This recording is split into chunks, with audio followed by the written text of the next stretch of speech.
आज आपण बनवणार आहोत सुशिला. हा नाश्त्यासाठीही चालतो आणि आदल्यामधल्या वेळेत आपण कधीही याला खाऊ शकतो. अतिशय टेस्टी असतो.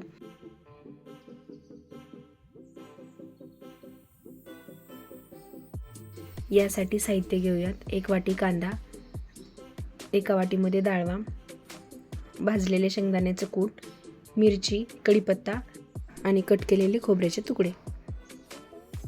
इथे मी एका भांड्यामध्ये मुरमुरे घेतलेले आहेत.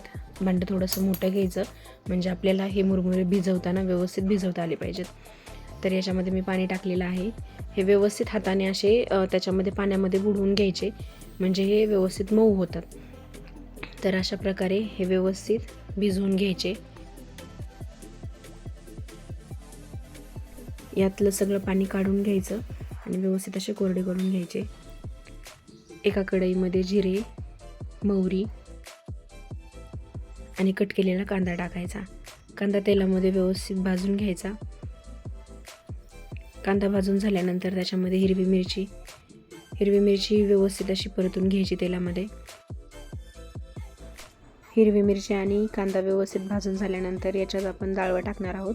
डाळवा व्यवस्थित तेलामध्ये भाजून घ्यायचा.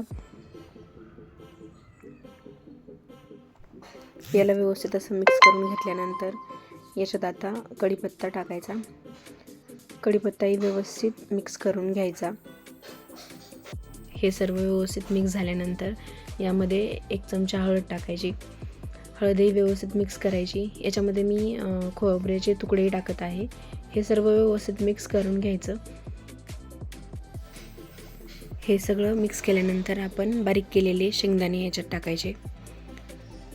शेंगदाणे एकदम बारीक करायचे नाहीत, एक आबडधोबड असे कुटून टाकायचे जेणेकरून ते खाताना खूप छान लागतात नंतर.